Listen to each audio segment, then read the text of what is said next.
नमस्कार।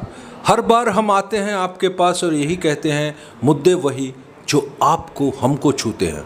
हर वो मुद्दे जो आपको और हमको छूते हैं हम उन्हीं पे काम करते हैं, क्योंकि आप ही हैं जो साधारण को असाधारण बनाते हैं। आज हम आए हुए हैं, ये इन मुद्दों पे हम काम कर रहे हैं। अभी थोड़ा राजनीतिक दलों को लेके काम कर रहे हैं कि सामने 2021 में विधानसभा इलेक्शन आने वाला है। तो इसको मद्देनज़र रखते हुए हम हर राजनीतिक दल के पास जा रहे हैं सुनने के लिए, समझने के लिए वो क्या बोलना चाहते हैं वो आप तक पहुंचा रहे हैं। क्योंकि देखिए, एक बात हम ये भी कहना चाहेंगे, पत्रकारिता का मतलब ये नहीं है कि जो हुक्मरान है सिर्फ उनको गाली दिया जाए। ये पत्रकारिता शायद नहीं हो सकती है। पत्रकारिता है सही मुद्दों को सही दिशा में सही तरीके से आप तक पहुंचाना। तो इस पत्रकारिता को जारी रखते हुए हम हर बार हर जगह पे यही बात करते हैं। हम ग्राउंड जीरो से रिपोर्टिंग करते हैं। इस मुद्दे को लेके आते हैं कि ये मुद्दा जो आपका और मेरा मुद्दा है। इस सिलसिले में आज हम आए हुए हैं जिस शख्सियत से हम आपको रूबरू कराएंगे वो उनसे पहले भी हम मिल चुके हैं, बात कर चुके हैं, फारिद खान साहब। लेकिन फारिद खान साहब का एक नया चेहरा भी आया है। वो अब टीएमसी के माइनॉरिटी सेल के जनरल सेक्रेटरी बन गए हैं। तो सर, आपका बहुत स्वागत है हमारे चैनल में। हम तहे दिल से आपका शुक्रिया अदा करते हैं, आपने अपना वक्त दिया। सर, पहला शब्द जो मैं प्रश्न आपको करना चाहूँगा, सर, ये जो टीएमसी के आप जनरल सेक्रेटरी बने माइनॉरिटी सेल के, आप क्या करना चाहते हैं? देखिए, राजनीति में करने सबसे पहले आने का मकसद तो ये होता है कि जन सेवा, जनता की सेवा। तो उसके लिए किसी न किसी को एक प्लेटफॉर्म की ज़रूरत होती है। हालांकि अपने आप पर्सनल प्लेटफॉर्म भी होते हैं और किसी पार्टी से जब आप जुड़ते हैं तो उसके ज़रिए आप बहुत से लोगों को काम कर सकते हैं। आमतौर से बड़े लोगों का तो काम हो जाता है, जो बिलो पॉवर्टी लाइन बीपीएल में लोग जो रहते हैं उनके काम में मुश्किल आती है। जिन लोगों से हम लोगों का बराबर का जनसंपर्क होता है, तो किसी के काम अगर आ जाए किसी भी माध्यम से तो खुशी होती है। इसीलिए हम सब लोग किसी भी सोशल चीज़ों से या राजनीतिक पार्टियों से जुड़ते हैं। सर, एक प्रश्न हम करना चाहेंगे कि अगर हम बंगाल की पूरी राजनीति को पकड़ें तो लगभग 25 साल कांग्रेस शासन रहा है। मैं 1947 से 2020 की बात कर रहा हूँ। और 34 साल वाम मोर्चा का रहा है। और ये 10 साल टीएमसी का होने को आ रहा है। 2021 में जो आ रहा है 10 साल, मोरलेस 10 साल हो रहा है। तो ये जो 27% हमारे मुसलमान भाई और बहन हैं, तो इन पे हर जो हुक्मरान आए हैं उन्होंने हुक्म किया है और वो बोले हैं कि हम इनकी तरफ हैं, उनकी तरफदारी किए हैं, लेकिन आंकड़े कुछ अलग बोल रहे हैं।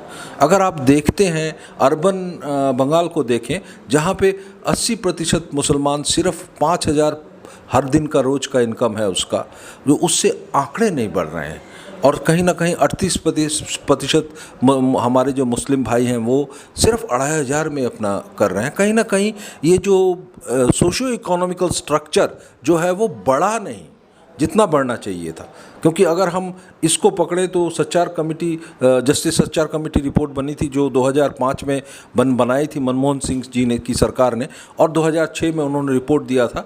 2006 में कहा था कि हमारे जो मुसलमान भाई हैं, माइनॉरिटीज़ हैं, उनका बंगाल में हालात बहुत ही ख़राब है।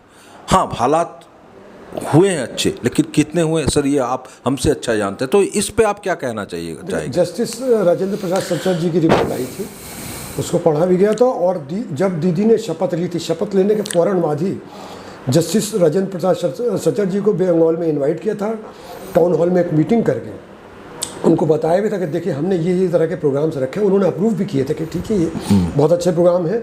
और उन्होंने हमारी दीदी श्रीमती ममता बनर्जी जो हमारे बंगाल के चीफ मिनिस्टर भी हैं, उन्होंने बोला था कि और भी आप बताएं कि और क्या क्या करना है। तो उन्होंने बोला था ये जो कर रहे हो प्रोग्राम इसको पहले इम्प्लीमेंट करो और भी जो हो सके करो। क्योंकि हमारी दीदी सिर्फ मुसलमानों की नहीं, जनदर्दी हैं, किसी की भी मुसीबत होती है उनमें सामने रहना चाहते हैं।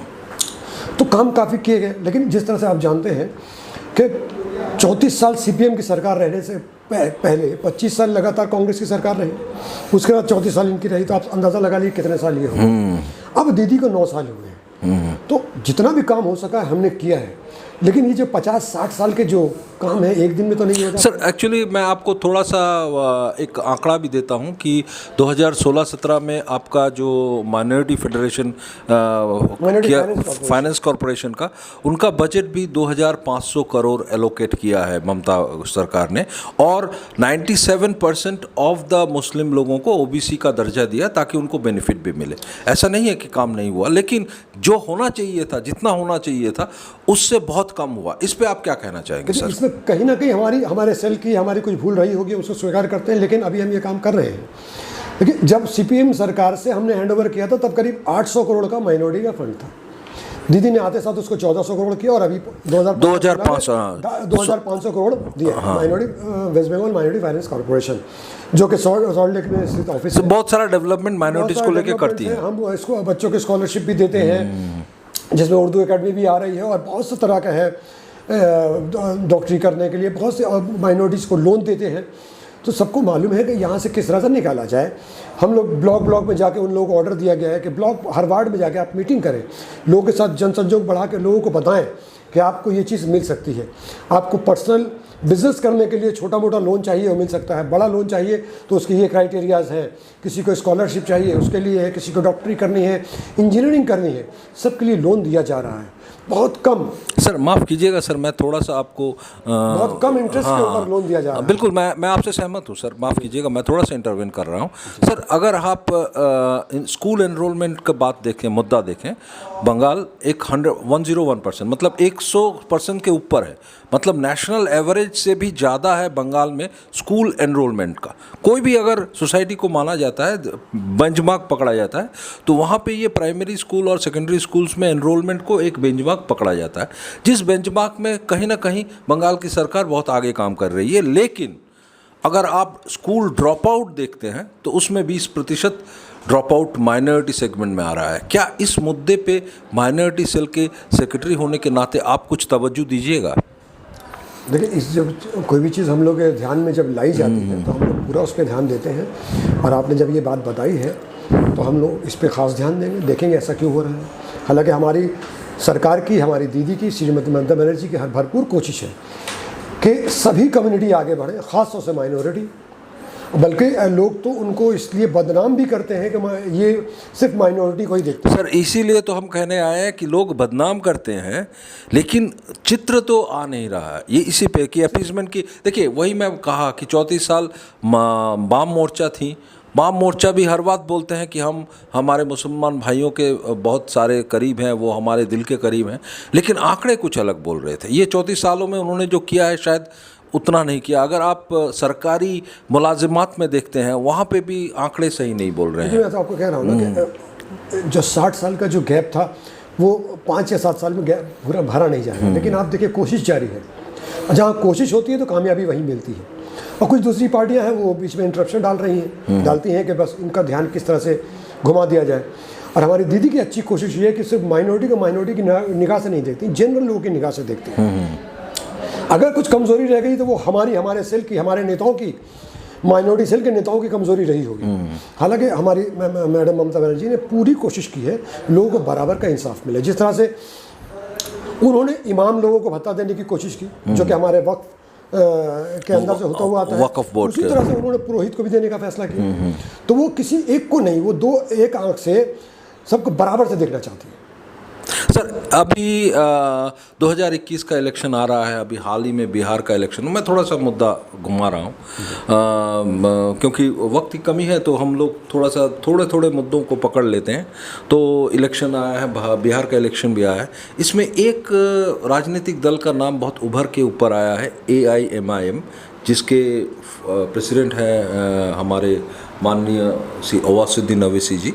तो उनके चलते बिहार में कहीं ना कहीं अभी जो सरकार बनी है, कहीं ना कहीं शायद उनके चलते, क्योंकि जो महागठबंधन के लोग बोल रहे हैं कि अगर ये AIM नहीं होती तो शायद कुछ चित्र अलग होता, तो वो AIM बंगाल में भी आ रही है। अब इस पे आप क्या कहना चाहेंगे? देखिए, इस पर मैं यही बात कहना चाहूँगा कि AIM आए, BJP आए, शिवसेना आए या कोई भी पार्टी आए, हम आए या VIP आए, पार्टियां जिन्होंने इलेक्शन कमीशन में रजिस्ट्रेशन कराया है उनके पास हक है कि वो कहीं भी जाके इलेक्शन लड़े।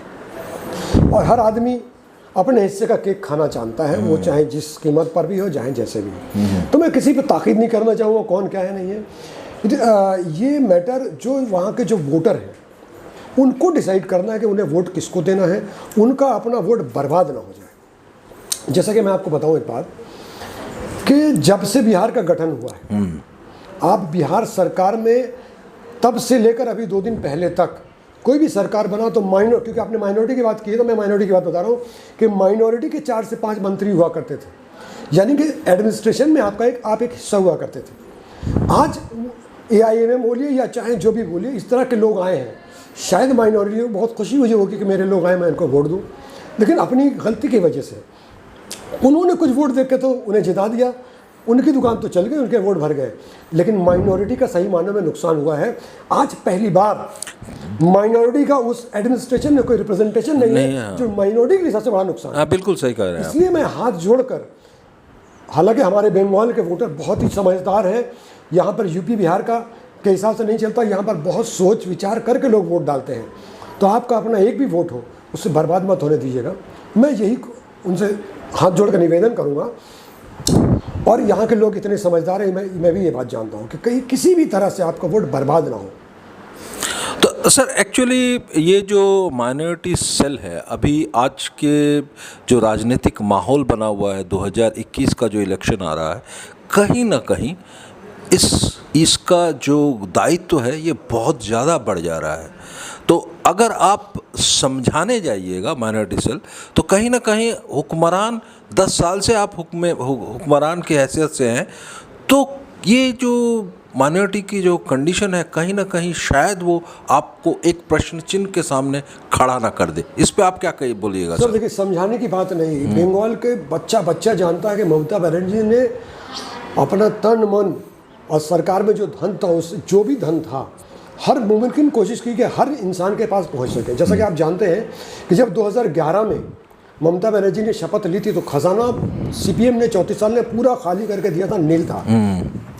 माइनस से निकल के आना और बंगाल के इतने दिन तक संभाल के रखना। नहीं सर, अभी भी चल रहा है वो डेबिट कार्ड, अभी भी चल रहा है। तो आप ये बात समझिए, इंटरेस्ट देना पड़ता है। वो एक लेडी, वो ममता बनर्जी जैसी लेडी में ही ताकत थी, जिसने 34 साल में लाल घराना का लाल किला तोड़कर अपनी हुकूमत बनाई। आज तो बहुत से लोग अपना उस केक का शेयर लेने के लिए चले आ रहे हैं, मगर ममता बनर्जी की ताकत थी, जो अकेली खूब लड़ी मर्दानी वो थी। और आज भी जिस मेहनत से, वो आपको यह मालूम होना चाहिए कि अपने बदन पर, अपने सेहत पर ध्यान कम देती हैं, बंगाल की जनता पर ज़्यादा ध्यान देती हैं। उनका बस नहीं चले। आपने एक चीज़ माफ की होगी, परसों माननीय सौमित्र चट्टोपाध्याय का निधन हुआ, उनको स्टेट ऑनर दिया गया। स्टेट ऑनर दिया गया। वो सुबह से बेलव्यू क्लिनिक में थी और रात को उनकी अंतिम यात्रा तक वो साथ चली। हालांकि उनके पाँव में चोट लगी हुई थी, पाँव में बैंडेज बंधा हुआ था, मगर उन्होंने विश्राम नहीं किया, उन्होंने आराम नहीं किया। तो हमारी बंगाल की जनता के लिए अपने आप को पूरा समर्पित कर दिया उन्होंने। तो मैं तो उनको सलाम करता हूँ। मैं जानता हूँ कि बंगाल की जनता भी उनको तन मन धन से जानती है और उनके लिए अपनी जान देने के लिए भी तैयार है। सर बहुत बहुत धन्यवाद। एक्चुअली आप ये जो माइनॉरिटी सेल पे जनरल सेक्रेटरी की हैसियत से बहुत हाल ही में जुड़े हैं, तो हम प्रश्नों को यहीं तक सीमित रखते हैं, क्योंकि आप पे फिर आएंगे, आपसे फिर बात करेंगे, फिर रूबरू करेंगे। बहुत सारे प्रश्न हैं, क्योंकि एक ही दिन में हर जो मुद्दा है, हर जो वाक़या है, हर सब पूरा एक दिन में नहीं हो सकता है। सर फिर आएंगे आपके पास। बहुत बहुत शुक्रिया सर, आपने वक्त दिया। तो हम बात कर रहे थे हमारे माइनॉरिटी सेल के जनरल सेक्रेटरी साहब से, फारिद खान साहब से, समझने की कोशिश कर रहे थे। देखिए, मुद्दे बहुत हैं, मुद्दे इतने मुद्दे हैं कि एक दिन क्या, एक रात क्या, हम 10 दिन भी अगर इंटरव्यू लेते रहें तो ख़त्म नहीं होगा। लेकिन हमने कोशिश की मोटे तौर पर इस चीज़ को एक जगह तक लाने की। और हमारे फारिद खान साहब जो वो रिसेंटली आप जनरल सेक्रेटरी की हैसियत से आए हैं, तो हम जल्दी आएंगे उनके पास बहुत सारे सवालों को लेकर। बने रहिएगा, देखते रहिएगा। मैं नंददुलाल भट्टाचार्य, मेरे साथ मेरे सहकर्मी जावेद हुसैन, कलकत्ता।